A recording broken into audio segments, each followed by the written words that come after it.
Hey guys, it's time to do another paint party. Today I'm going to be finishing the swipe portion of this painting project on a butterfly stand. I have done several of these, so it is a series. Yesterday I did the side that you're seeing right now. I did videotape it, but I decided to scrap that one and do a video of the other side that I'm going to be doing today. And I'm going to explain to you what all it really takes to do this project. With each one that I do, I learn something that helps me to do it easier or better, you know, the next time. The first one that I did was in the same color palette that you see here, but I did not tape the bottom like you see I have here, or the sides or the other side. I learned that I needed to do that because it would drip on these surfaces and I would have to sand it. And so from then on I've been putting tape over the sides and the back and the bottom when I do one side. Then when I'm going to do the other side, I'm going to have to remove this tape. And I'm learning.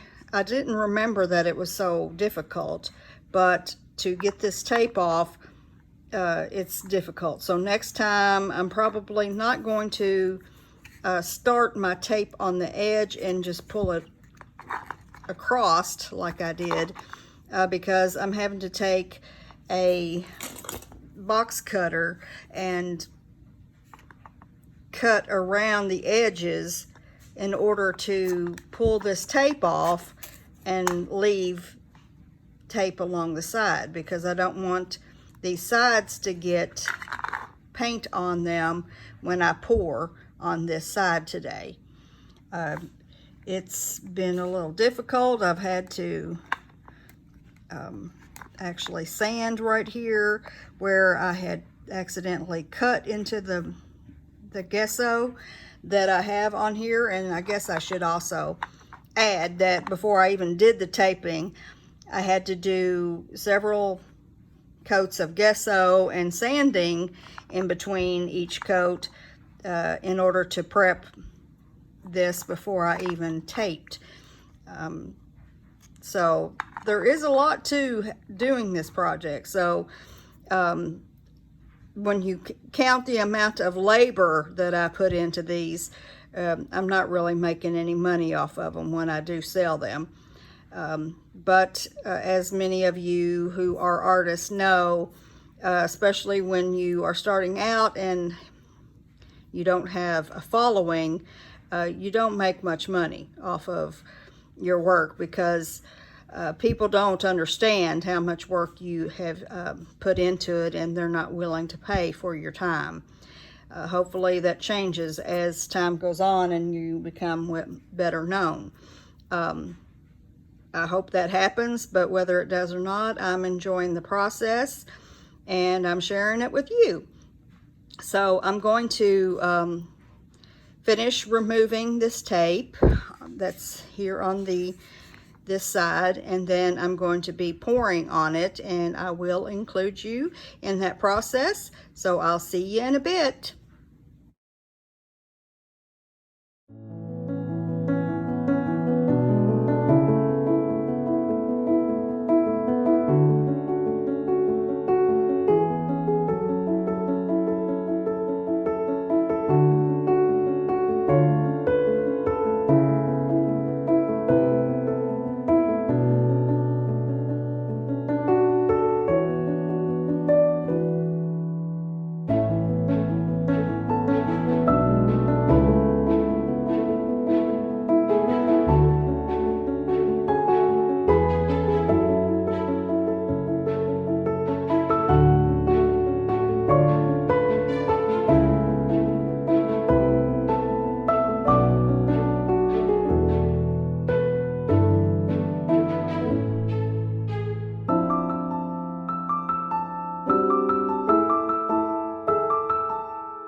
It took me a little time, not as long as the other side did.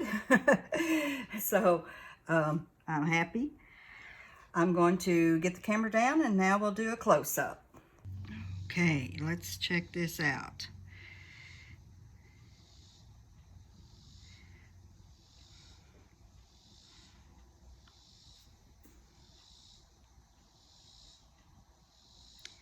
The only metallics in this is the orange.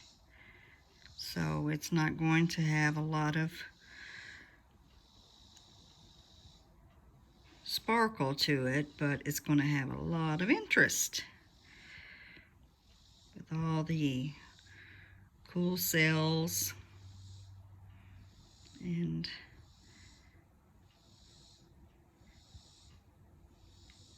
this is going to be real pretty right in here. I can tell that purple and the orange together. That's really going to be pretty. I lightened up my green this time because after the other side dried, I thought that green was pretty dark. So I lightened it up so there's going to be a little difference. Of course, there's always a difference between the two sides, but there will be a difference even more so because I lightened my green up. I'm really happy with this one. I don't think I'm going to like this side the best. As a matter of fact, I know I'm going to. So much so that it makes me even want to redo the other side. I'm not sure if that'll happen or not, but we'll see. I don't like to be a predictable person, and I'm not even predictable to myself. I could do another swipe right in here because that's a pretty big area with just big. I think I will real quick. I don't think that I'll worry about filming that though, but for now I'm going to bid you farewell. I hope you enjoyed this paint party. I hope to see you again soon. Until then, enjoy the rest of your day. Bye-bye.